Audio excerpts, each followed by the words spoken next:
Magic the Gathering Arena represents Wizards' most visually ambitious and feature-complete version of a virtual representation of its card game. PAX East! Look, this place is packed! Perfectly fits together the classical side of Magic with the new age of fast, fluid play. Like, get playing and playing, and it's just really fun. I think this is one big move in the right direction. This is huge. I'm pumped. Ladies and gentlemen, this is your Mythic Invitational Champion, Andrea Mengucci! Not every digital card game has the benefit of being based on the first and most successful paper trading card game in history.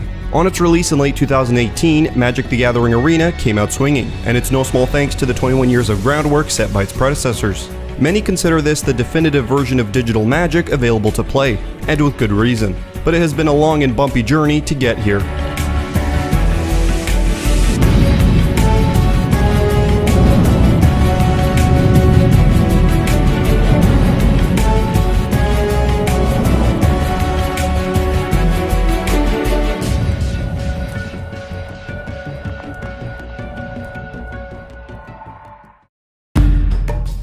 In 1991, math professor Richard Garfield met the then CEO of Wizards of the Coast, Peter Adkison. After pitching his board game Robo Rally, Adkison turned him down, saying that the then small company did not have the resources necessary to produce such a project, but liked his ideas regardless. Garfield returned when Adkison mentioned that he was looking for a light portable game that could be played between events at gaming conventions. He showed him 5 Magics, a 2-player card game that he designed nearly 10 years prior. Well, Magic was the evolution of my love of creating and tinkering with games. So it was really a natural thing for me to want to make a game where all the cards modified the rules and people could choose which they play with. Adkison immediately saw the potential in the trading card game genre, and 2 years later in 1993, Magic the Gathering was released. I'd say the first round goes to the org. Magic the Gathering, beat your friends. The game was an immediate success, even to the point where Wizards of the Coast were reluctant to advertise the game to keep up with the increasing supply-demand. The card game model was a breakout hit as well, spawning many games that followed the format and would become their own phenomenon. In April of 1997, nearly 4 years after the release, Magic's digital journey began with developer Microprose, most known for their early entries in the Civilization and XCOM franchises. The development of Magic's first computer game was unfortunately plagued with the fallout of recent bad business ventures. With many employees looking to leave the sinking ship to save the game, esteemed developer Sid Meier was assigned to the project. This would be the last title that he would work on for Microprose, as he went on to found his own studio Firaxis Games shortly afterward.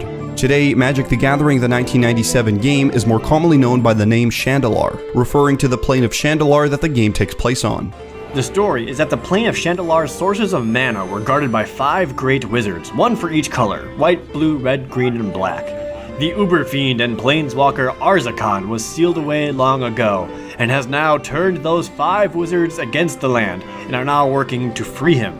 You began the game with a small simple deck of 40 cards and a life total of 10. Over time, you develop your collection and deck by defeating other wizards. The anti-mechanic, a long since abandoned optional rule from the early years of Magic, was put to great use here. Every game, before drawing cards, a random card from your deck was put aside. This was the ante. Whoever won the game would receive ownership of all ante cards. While the ante rule was abandoned in paper due to a mix of general dislike and possible gambling law violation, it served well as a gameplay component. In fact, all gameplay components of Shandalar worked very well together. Starting out with a small starter deck, battling, buying, and trading your way to a large collection mirrored the paper progression system well. This was all on top of a very robust digital implementation of Magic's fairly complicated rule set. The phases were clearly laid out, and the game even provided some shortcuts for mana payment. It doesn't look like much, but it's really good. Just playing Magic on a PC is a lot of fun, but the introduction of RPG elements makes this game something worthwhile. And this game is different every time you play, as the world map and dungeon layouts are randomly generated every time, giving it ridiculous replayability. At the time, this was everything that a Magic fan wanted, and with the good general reception that the game got, an expansion was released later that year, including 92 new cards taken from the Antiquities paper expansion set. In the following year, in February, Microprose re-released the game under the title Duels of the Planeswalkers. This version increased the card pool further with 385 cards. Also included was a new mode titled Mana Link that allowed players to play against one another online, with limitations. On August 1999, Hasbro announced their plans to have Microprose release a gold edition of the game later that fall. However, this version of the game was never released, and Microprose ceased to exist at the beginning of 2001. In the heart of the omniverse of Dominia, deep within the nexus of all planes of power, the world of Dominaria exudes the greatest mana. Together, the magic of the 5 mana can harmonize mankind or become the most powerful destructive force capable of ripping apart the universe.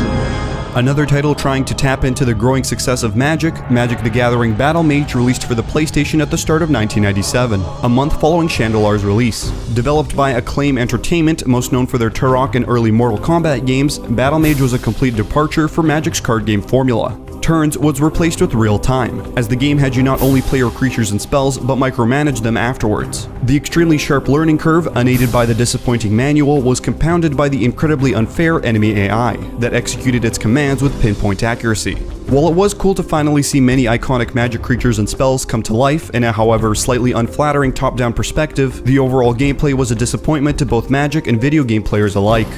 So it's all very well you can summon monsters, but for the life of me I can't figure out how to control them, which pretty much sums up this game in a nutshell. I can't figure out how to do anything, despite having the manual at my disposal, and ultimately Magic the Gathering Battle Mage fails at being a simulation of either Magic the Gathering or being a Battle Mage. Its release and legacy was mostly overshadowed by the success of Chandelar.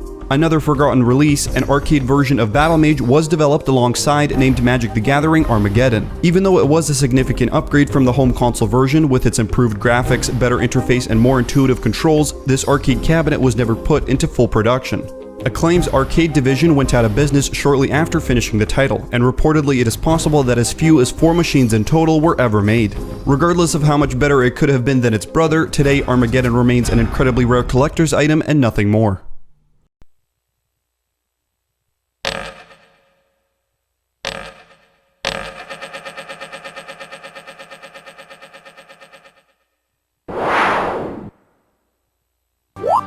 Magic's digital journey in the new millennia continued with a Japanese exclusive title for the Sega Dreamcast in 2001, titled simply Magic the Gathering. Returning to a mirror of the paper experience, this single-player title was more than anything a good example of how difficult it was to intuitively digitize the paper rule set. The amount of menus that had to be maneuvered to execute even the simplest of turns is comical by today's standards. Here is an example first turn in Magic the Gathering for the Dreamcast.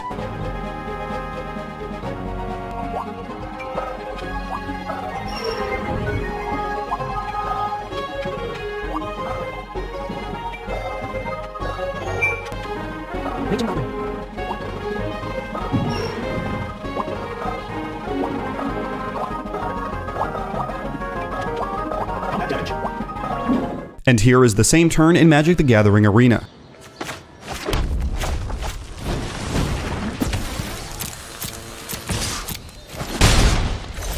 Even though it was held back by its overwhelming interface and a lack of multiplayer, it was still a pretty faithful recreation of the card game. The fluff surrounding it, like the card animations, light RPG elements, and dramatic voiceover, made it one of the best looking digital Magics that would be available for some time, and was a much closer representation of the paper version. Meanwhile, the paper version, now 8 years into its lifespan, was a roaring success, and regardless of all the hits and misses that its digital variations had in its history prior, the demand for playing Magic whenever you wanted without having to go to a game store or tournament was clear. One glaring problem with these last titles was that they became quickly outdated with the release of new cards, which could come out multiple times in a year. Leaping Lizard Software, a small-time developer with only a handful of games to their name, pitched their solution to this problem: a complete, full implementation of paper Magic, multiplayer tournaments, and card trading, all on top of an ever-growing library of cards that would be updated over time in tandem with the paper releases. This game would opt out of a subscription-based service, which was the norm at the time, and instead charge players for virtual goods that could be tradable and thus retain value. The scale of the initial project was massive, even more than the promise of an ever-expanding game. However, Wizards was interested in what Leaping Lizard had to offer, and after a weekend of furious programming, the developers presented an online client. Even though it only had 4 cards implemented, this proof of concept was enough for the company, who were already considering a fully fledged digital implementation beforehand. Magic the Gathering Online was developed and went into alpha testing in early 2001, with wide beta testing later in the year. Following its beta period at the beginning of 2002, a press release was distributed outlining the game's card redemption feature, a first of its kind. For a $5 fee plus shipping, any player with a complete set of cards from a set could redeem that set to have the physical cards shipped to them. This came with the announcement that all digital goods like packs and decks would be priced exactly the same amount as their physical counterparts. Even today, you may hear Magic Online being referred to as the acronym MODO. This is the origin of that acronym, Magic Online with Digital Objects. Vault collections, dual decks, all of these products are available for purchase on Magic Online for the same price as their real-world counterparts. The idea that the costs associated with running Magic Online, as well as the necessary profit margins, just happen to be 100% identical to the costs of printing paper booster packs, packaging paper booster packs, and then shipping these paper booster packs worldwide is laughable at best.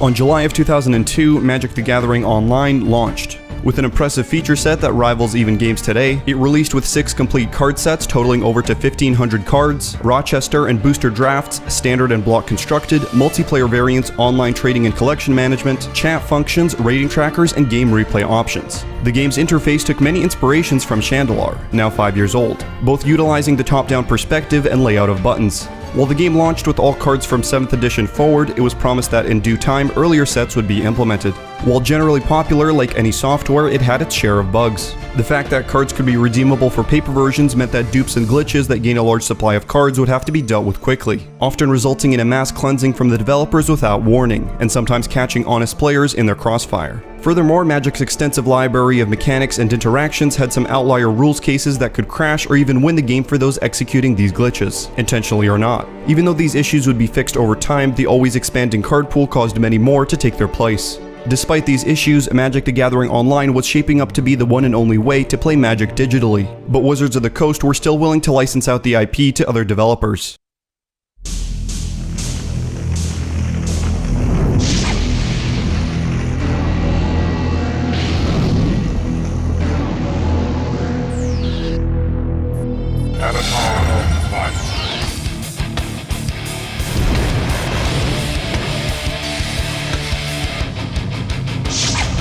Magic the Gathering Battlegrounds, developed by Secret Level, returned to the real-time strategy concept that earlier titles like Battlemage and Darmageddon tried to tackle. The gameplay consisted of a one-on-one duel against a player or AI, in which you would collect mana, summon monsters, and fight incoming threats, all in real time. Many iconic Magic monsters and spells were implemented in the game, and players could change their decks or loadouts to suit their playstyle or strategy.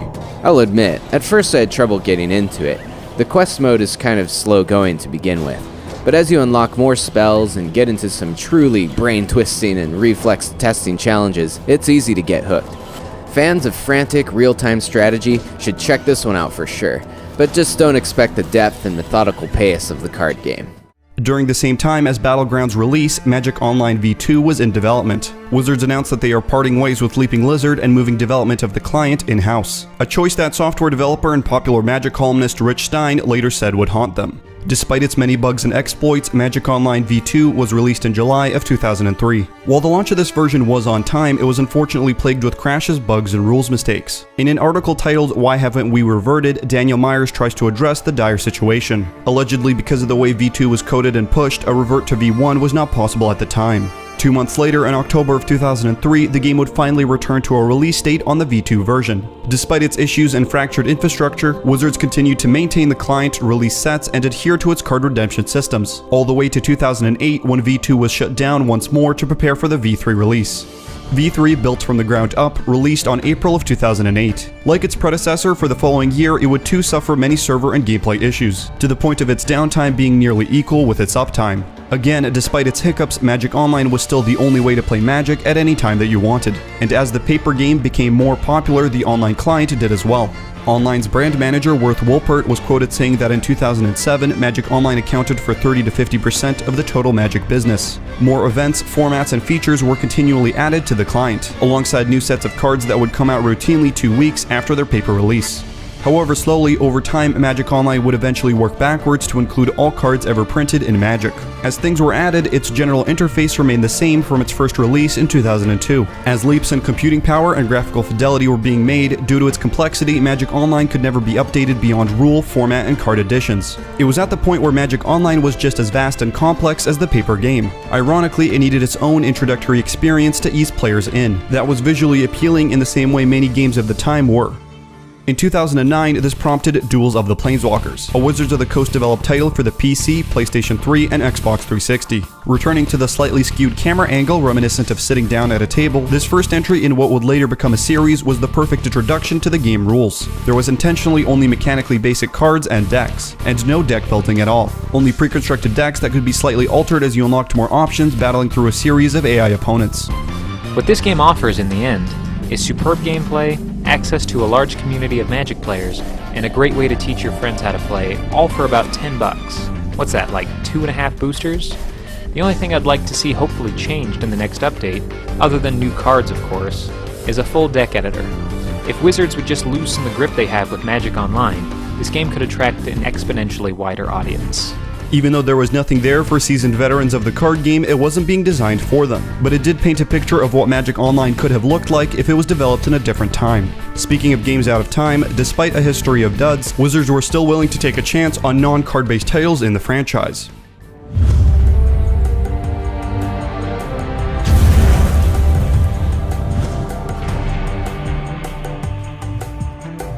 Magic the Gathering Tactics was first announced in 2009 and finally released in 2011 for the PC, coming later to Steam. Sony Online Entertainment's take on the franchise was perhaps more in tune with Magic's theme than its predecessors. Tactics was a one-on-one turn-based strategy game. With a periodically increasing mana pool, you would summon and micromanage the movement of your creatures to defeat the enemy planeswalker.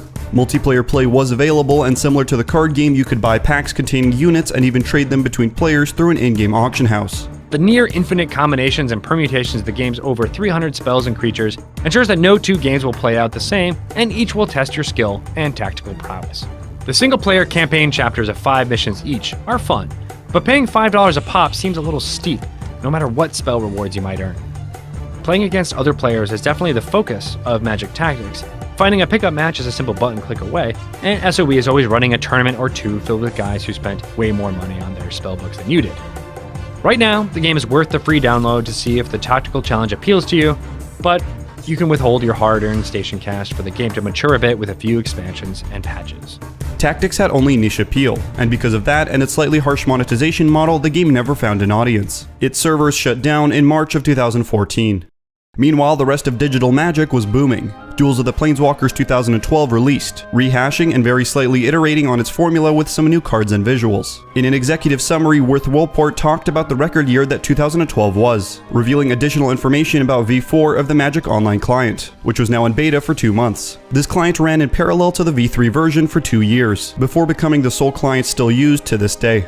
Well, here's one of the things I think is lost on players at local game stores versus Magic Online: your level of instruction. I feel that teaching a player how to play Magic at a local game store can be difficult, slow, and as a new player, you feel bad when you miss triggers, activations, and parts of a turn where you could have turned around your match. The stack, upkeep triggers, and beginning of combat triggers. I think these are the hardest thing to grasp as a new player. And sure, practice makes perfect in paper Magic, and sure, the get good argument does stand true. But one thing that I love about MTGO is that priority bar. It tells you exactly where you're at during each of your turns and during your opponent's turns. This teaches you that your land's untapped before you draw a card, it teaches you how passing priority works during combat, and so many other things. I truly feel that this alone makes MTGO a purchase for you if you want to be a better player.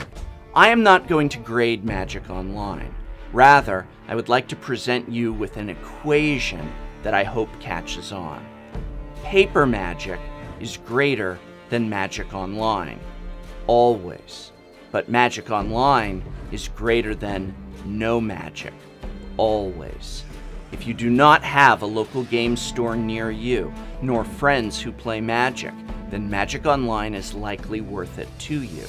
Magic Online remains today as the most extensive way to play Magic in its entirety, with all of its cards, formats, and modes. Many avenues exist within to become a professional player, and there are ways to pivot being a successful online player to a paper one. Cards in Magic Online go out of circulation slower than their paper counterparts. This, combined with plentiful reprints, lets Magic Online be a much cheaper way to play and enjoy these normally expensive paper formats. Now, the counter argument to this is always, quote, well, yeah, but that's paper versus digital. You get an actual physical product when buying the paper version. And yeah, that's true. However, I present to you my counter argument. I live in a town with few local game stores. None of them are doing events until the weekend, so I only get to play Magic on Fridays or Saturdays, and maybe on Sundays when there's a pre-release. I've also walked into stores that were only one format or another thanks to the size of the player pool, so you're either forced to adapt or just not play at all. It's a sad but true reality of local game stores. While trading exists, many third-party services not affiliated or endorsed by Wizards are available for purchasing and selling cards. Because a clause in Magic Online's terms of service stipulates that all digital goods are property of Wizards of the Coast, trades are never considered a sale. This lets transactions in Magic Online get around import laws, duties, and underage concerns. The biggest problem with Magic Online was never its gameplay or card balance, as those have gotten progressively better in Magic's 26-year lifespan. If history is anything to go by, you would think it would be its stability, and you would be correct, but its interface is trailing a close second. While information dense and functional, the layout is not particularly intuitive or pleasing to look at. To a Magic Online player, this is a trivial downside in comparison to crashes and economy concerns, but to possible new players, it's a big hurdle to cross with today's standards. This is why Duels of the Planeswalkers got 4 yearly releases from 2012 to 2015. All of these titles shared the same pretty looking shell and focus on simple mechanics. Slowly over time, their feature set got increased with a more robust campaign and sealed play. From 2013 onwards, the series was available on iPad as well. Once you know your way around an enchantment, you can battle other players online or offline, set out to solve a series of wizardly puzzles that require smart solutions to overcome complex board setups, or follow the hot-blooded Chandra Nalaar through a fairly straightforward quest to vanquish her rivals. By focusing more on the fiction that's built up around the cards, the game knowingly exposes its dorkier side, but the way the campaign is divided into different settings, exploring the flavor and mechanics of various card sets with themed challenges, works extremely well and could give players an idea of what real-life sets they'd want to get into should they ever get into the paper side of the hobby. I'm gonna find him, and he'll pay! Magic is power. It has the capacity to create and destroy, manipulate, and transform. It can shatter the very laws that govern each world. The infinite planes of the multiverse are home to countless mages. Yet for all their mastery over their craft, they are each bound to their own planes of reality. Duels of the Planeswalkers was successful in its aim to bring in new players to the franchise. Seeing this success and wanting a more definitive answer to the breakout success of Hearthstone, Magic Duels was announced as the final and definitive entry in the series, promising an expanding card pool that would mirror the release of paper sets much like Magic Online, but with the interface and visuals of Duels of the Planeswalkers. Magic Duels was released on July of 2015 with the Magic Origins paper set. With many of the same features and an almost identical look, this was supposed to be the final successor to the Duels franchise, and possibly over time an alternative to Magic Online. The game took many inspirations from the now proven model of Hearthstone, completing daily objectives, playing through the campaign, and participating in the ranked mode granted coins, which could then be redeemed for booster packs. While it was criticized for having a less than generous economy model, over time it developed an audience. Now, collectible card games always contain an element of pay to win, and that's something you should be aware of. There's no getting around that fact. But when compared with other games in the genre, it's pretty similar and it's very fair in my opinion. However, I can't help but feel that Wizards of the Coast simply don't care about the digital market or simply don't understand it. I have no idea what the budget for this game was or the timelines involved, but it's obvious to me that this game is a shell of what it could have been.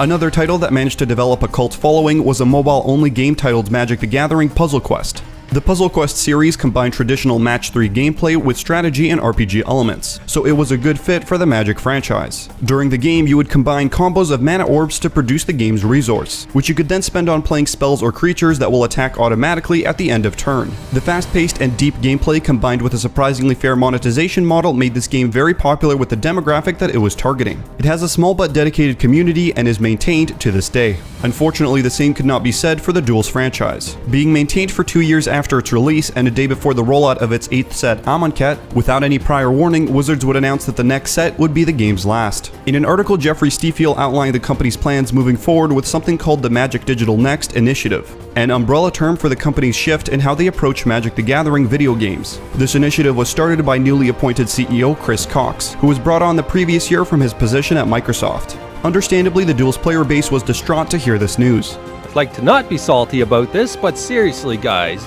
you're not going to offer any closure whatsoever here.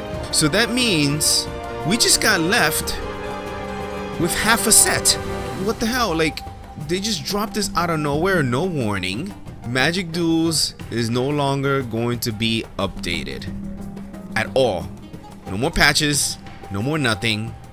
And saying, that's all we're giving you. Oh, you dropped a couple $100 on the game? Well, thank you very much. But, well, we're not going to give you no more. The weight and suddenness of the announcement was certainly startling. However, many were curious to see what this next chapter of Digital Magic would hold, as it was apparently big enough to kill the Duels franchise. On September of 2017, we would have our answer.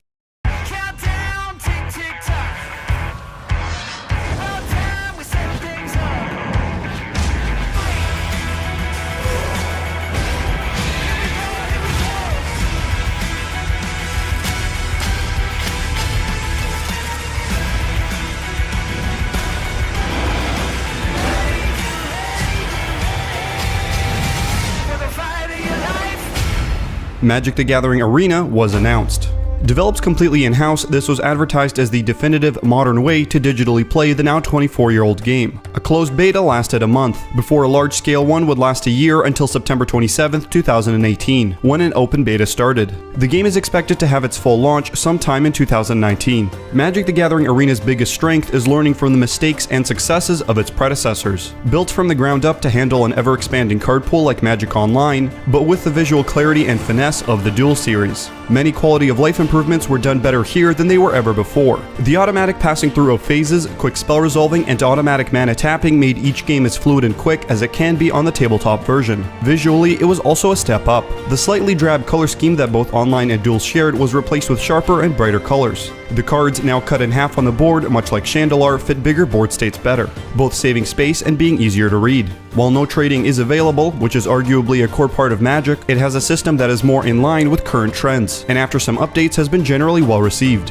Over time, more events and sets have been added on the date of their paper releases, and with each new set, Wizards has been loading in a slew of fancy new animations, boards, and recently, cosmetics. While it had its skeptics in the beginning, its recent breakout success has surpassed anything that any Magic video game has done before. To keep the momentum up, 3 months after Arena's release, Wizards announced that they would be putting $10 million into prizes for Magic esports in 2019, double from their previous year. Even though Tabletop Magic does take a share of this, it's obvious that it was the success of Arena that prompted it.